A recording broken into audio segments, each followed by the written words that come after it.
أعوذ بالله من الشيطان اللعين الرجيم بسم الله الرحمن الرحيم الحمد لله رب العالمين والحمد لله الذي جعلنا من المتمسكين بولاية أمير المؤمنين والأئمة المعصومين عليهم السلام والحمد لله الذي هدانا لهذا وما كنا لنهتدي لولا أن هدانا الله والحمد لله الذي لا يبلغ مدحته القائلون ولا يحصي نعماءه العادون ولا يؤدي حقه المجتهدون الذي لا يدركه بعد الهمم ولا يناله غوص الفطن الذي ليس لصفته حد محدود ولا نعت موجود ولا وقت معدود ولا أجل ممدود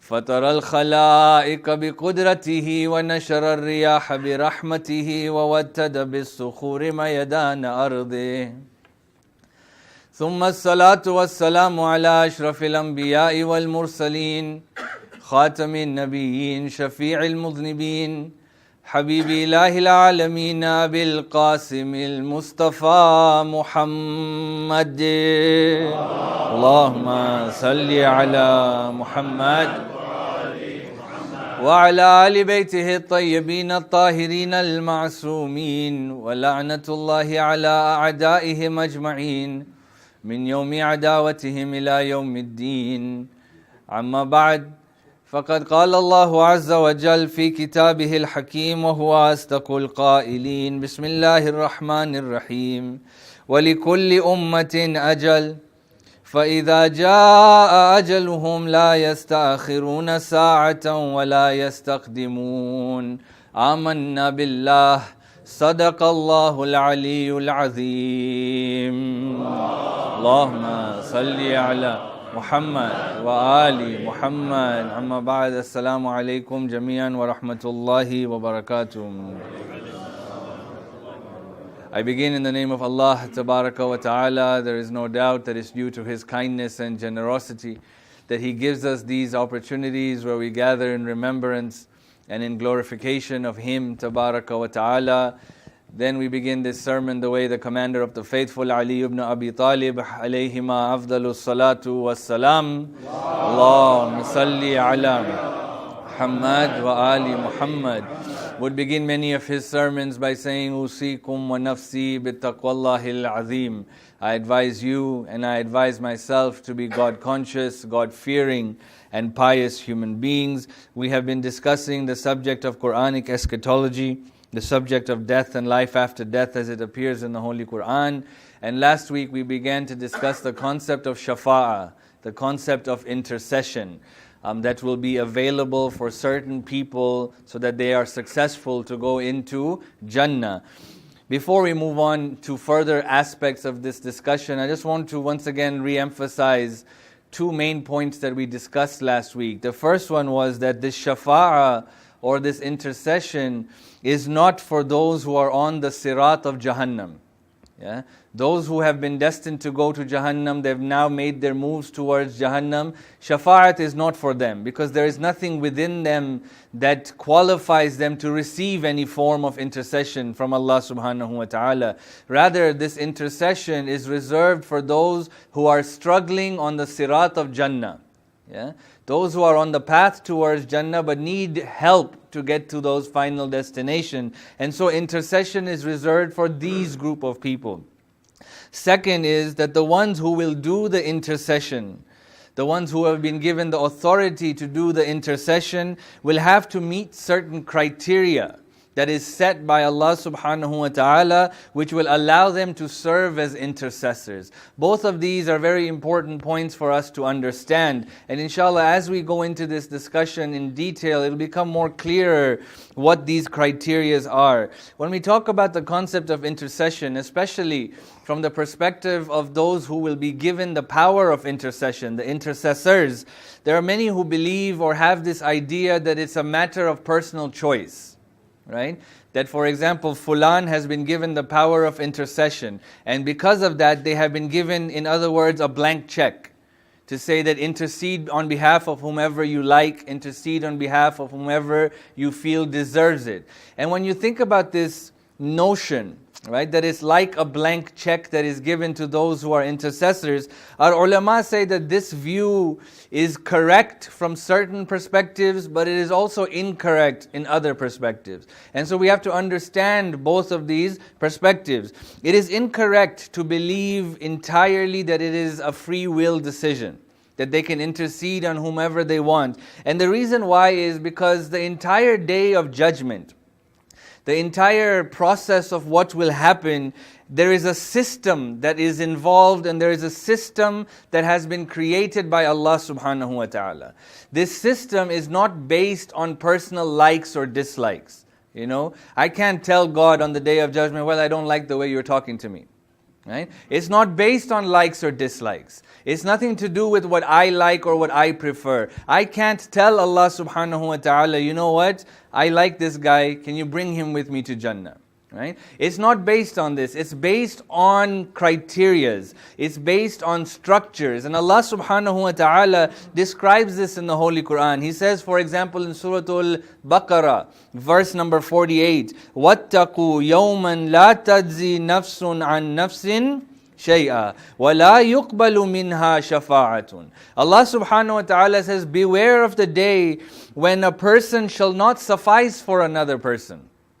Yani my likes cannot be transferred on to somebody else. My decisions or choices or desires cannot be transferred on to somebody else. Even if that person shares a blood relationship with me. It doesn't matter. Yeah, I can't say to God, this is my wife, bring her with me. This is my child, bring her with me. These are my parents. This doesn't matter on the day of judgment. It is based on a certain criteria. And when we look at the Holy Quran, the criteria is conduct, behavior. In other words, what I bring with myself to meet Allah subhanahu wa ta'ala. What are the provisions that I am carrying with me? Allah subhanahu wa ta'ala in surah number 6, verse number 70, He says, وَذَكِّرْ بِهِ أَن تُبْصَلَ نَفْسٌ بِمَا كَسَبَتْ لَيْسَ لَهَا مِن دُونِ اللَّهِ وَلِيٌّ وَلَا شَفِيعٌ وَإِن تَعْدِلْ كُلَّ عَدْلٍ لَا يُؤْخَذُ minha. He says, remind them by the Quran, lest an individual is destroyed due to their conduct. Yeah? An individual on the day of judgment will not be destroyed by Allah subhanahu wa ta'ala because God likes something. Yeah? Or God dislikes something. It's based on conduct. The likes and dislikes of God will not change on the day of judgment for an individual to be surprised and say, well, I didn't know this. This is why God says, remind them by the Quran. Yeah? Tell them everything that they need to be successful has already been told to them. Because lest an individual is destroyed by their conduct, he shall have no guardian or intercessor except for Allah subhanahu wa ta'ala. Yeah? Yani what God desires on that day will transpire. So from that first perspective, when we said that it's not based on likes or dislikes, it's not, right? There is a certain criteria, there is a certain system that has been created by Allah subhanahu wa ta'ala, and individuals, for them to be successful, have to meet that criteria. But we also said that that notion where the intercessors will intercede based on their own likes or dislikes is true. Yeah? There is an element of truth in there as well. And how? The individuals who have been selected, yeah, to intercede on behalf of others, they are those individuals who don't have personal likes or dislikes. Yeah? Rather, their likes and their dislikes are the likes of Allah subhanahu wa ta'ala and the dislikes of Allah subhanahu wa ta'ala. Yeah? In other words, it is hubbun fillah wal bughdhu fillah. Yeah? They love for the sake of God and they dislike for the sake of Allah subhanahu wa ta'ala. This is what is expected of us in dunya. Yeah? In dunya, my personal preferences have no matter whatsoever. Right? It is what God has set for me. There are things that Allah subhanahu wa ta'ala has said are forbidden, but they may seem very appetizing to me.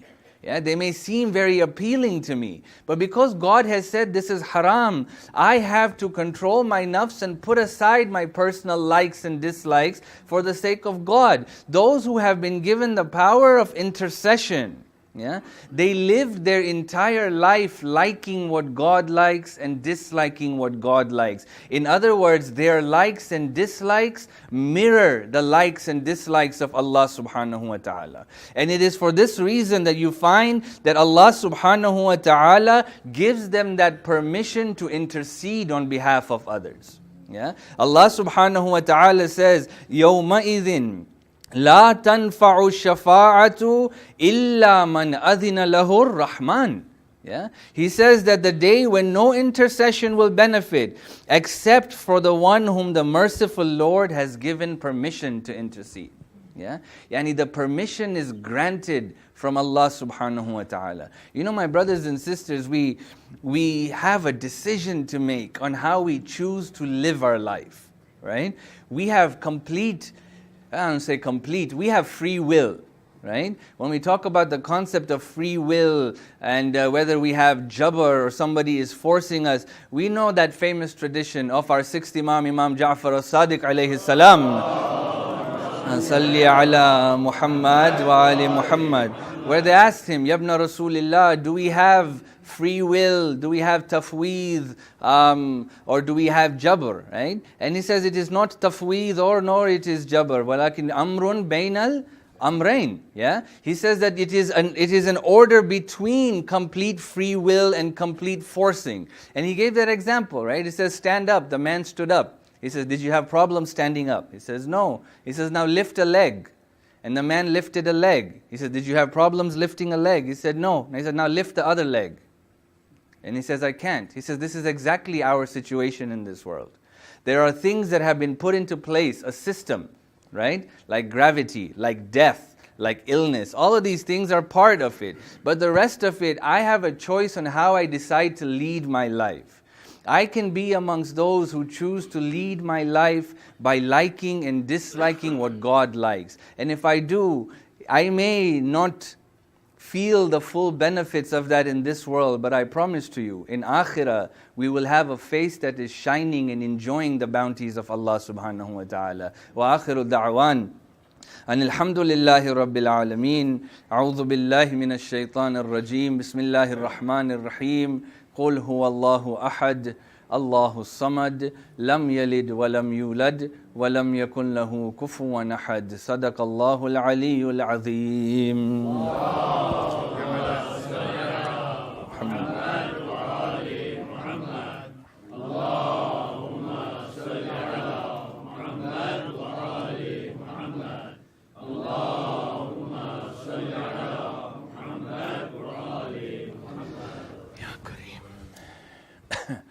أعوذ بالله من الشيطان اللعين الرجيم بسم الله الرحمن الرحيم الحمد لله رب العالمين والحمد لله قاسم الجبارين مبير الظالمين مدرك الهاربين نكال الظالمين صريخ المستصرخين موضع حاجات الطالبين معتمد المؤمنين اللهم صل على خاتم النبيين وسيد المرسلين محمد اللهم صل على محمد وآل محمد وصل على سيد الوصيين أمير المؤمنين علي بن أبي طالب اللهم صل على محمد وآل محمد وصل على الصديقة الطاهرة فاطمة الزهراء سيدتي نساء العالمين صل على محمد وآل محمد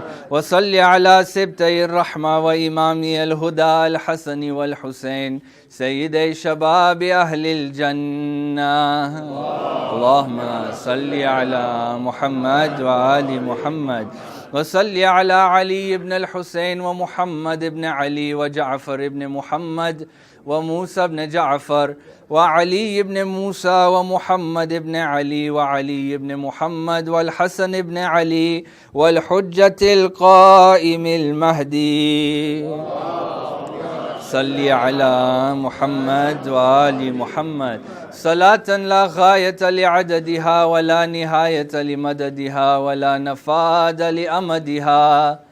اللهم اغفر للمؤمنين والمؤمنات والمسلمين والمسلمات الأحياء منهم والأموات وتابع بيننا وبينهم بالخيرات إنك مجيب الدعوات إنك على كل شيء قدير.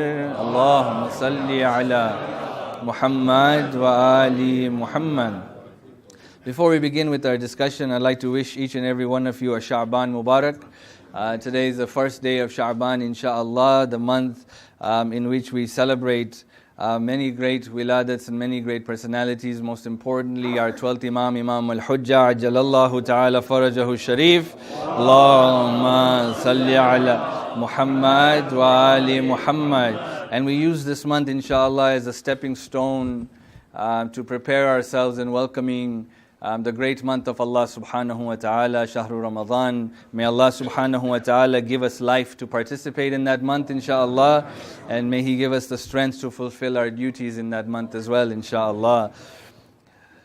For the past few weeks or months, here in Toronto, specifically in Peel, it has become clear and quite evident that there is a rise in Islamophobic rhetoric that has transpired. Anti-Muslim sentiments seem to be on the rise, and there are many incidences that can point to that, which we will mention in a second. A lot of this, many media representatives or many even politicians, they ascribe this to the Trump effect. It's the presidency of Trump and the bigotry that he is spewing, which is now spilling over into our borders. But we have seen the blueprints of this since our former Prime Minister was in office, and the type of rhetoric that he was trying to spew to ignite the masses to support him. Some of the things that we have seen, and a lot of this is based on the Jum'ah Salah incident that took place in the Peel District School Board, and the issues that all of you are aware of because I've informed you whenever something has come about. But we've seen how angry citizens have spewed hate during board meetings of the Peel District School Board. Very recently, a Mississauga Muslim preacher received death threats. You must have read about this in the news. Islamophobic graffiti was sprayed on mailboxes across a high school right in Mississauga. A Quran was ripped apart at a board meeting and thrown on the floor and stomped on. A $1,000 cash reward was offered for video proof of Muslim youth delivering hateful speech. Again, something that was trying to really tear apart the fabric of our community, especially with the youth, to put them against one another. And even there are certain high schools now where Jum'ah Salah takes place, and due to fear of protesters, police now come and participate in those Friday prayers. I want you to think about the effect that has. It may not be a big deal to have police officers present, but the image that is giving is not something that is in line with the values of Canada, of freedom, and of practicing one's religion. And there's a lot of arguments, from the side of those who say that there should be no practice of religion within schools. But the fact is that Jewish holidays and Christian holidays are off. Yeah? The school structure has been structured around Judeo-Christian holidays. So to say that we don't want prayers in school is hypocritical, because school structure has been structured around those holidays. You understand what I'm saying, right? And so the right of practicing one's religion is part of our charter, right? The Human Rights Charter. And this is, again, when you talk to teachers who are there, they feel that this 20 minutes that a child may take off during a class, and many times it falls during their lunch hours, and sometimes they even schedule it after Salah, is something which is better for the school than having, for example, children leave altogether from campus to go recite Friday prayers. Again, this is something that is very big for our Muslim brothers and sisters. We have certain ahkam that allows us to use this as a wajib ikhtiyari. where I have a choice between Dhuhr and between Jum'ah, but our other brothers don't have a choice. Jum'ah is an obligation, and we stand united in supporting for this obligation to be carried out. With all of these events that have transpired, especially in the Peel region, when we gather within Muslim organizations, both Sunni and Shia, there is an overwhelming sentiment that exists within the Muslim population that the police department, especially here in Peel, is not doing enough to protect the Muslims. That they know that these incidences are happening. Why are they not stepping up? And last week, we were part of a Muslim advisory council. The Peel Police Department has created numerous advisory councils. They have a Black advisory council, they have a Sikh advisory council, and I believe altogether they have about 10 advisory councils, and part of that is a Muslim advisory council where we gather every 2 or 3 months. We have an opportunity to speak to the Chief of Police of Peel Department and those who are part of the diversity unit to let them know what our concerns are, and they let us know what steps they can take to rectify those concerns. And this concern was brought up to them, that we feel that the police department is not doing enough to protect the Muslims in the region of Peel in particular. We have the youth of our population sometimes afraid to practice their religion, afraid to claim to be Muslim, especially our sisters with headscarves. This is a tremendous concern. And so part of this meeting, they assured us that they are aware of all of these incidences that have taken place. And just because we, for example, may not see the police actively arresting somebody, as we would like to see when these type of events happen, it's not that they are not doing anything. In fact, 2 of these incidences, and we can't go into the specifics, but 2 of these incidences that I mentioned, the investigation has been completed by the police department and it has been sent forward to the AG to see if it qualifies to be charged as a hate crime. So these investigations are completed and now they've gone forward. To charge somebody with a hate crime, I think this is something that we often just say, oh, that was a hate crime. Why don't the police do something? The hate crime is a federal offense. Local municipalities don't have a right to charge somebody with a hate crime. And so the police departments, they will put together a case as strong as they can, and then they will send it off to the Attorney General. And the Attorney General will then decide whether this case can be prosecuted as a hate crime. It is a decision that is made on a higher level. And unfortunately, we can say unfortunately, that it takes months for that decision to come about. And the reason why is because they don't want to hastily rush into charging somebody with a hate crime when that case is not strong enough to be prosecuted as a hate crime. It would be counterproductive for the police departments to charge somebody and then that case fall apart. Rather, whenever a hate crime is charged, they want to make sure that that hate crime has backing and legs to stand on before it can be prosecuted or brought forward. And so based on that, they strongly urged us to inform the Muslim community that they are taking steps to ensure that the Muslims feel safe, especially in Peel, because we're talking about the region of Peel. And they asked us, that if, for example, if something happens to me or to you that you feel wasn't right, you feel violated, you feel hurt, whatever it is, contact the police department. Contact the police department. Look, I'm not sitting here. I'm not naive. I'm not saying that the police department is perfect. Okay, it's not. Very recently, we saw that within the Peel Police Department, there were charges laid of institutional racism that exists within the Peel Police Department. Many of you may have read this article about somebody who wasn't offered promotion because of their skin color. And there was actually said that this is part of an institutional racism that happens. It's not a perfect organization. It's not. Right? And I think we mentioned this. There are no perfect organizations. But this is not the same police departments of back home where we come from. Yeah? There is not that much corruption. There is not that much, I have to pay you just to do something. It doesn't work like that, right? And I think part of it is that they also are understanding that many of us come from backgrounds and countries where we don't trust the police at all. Right?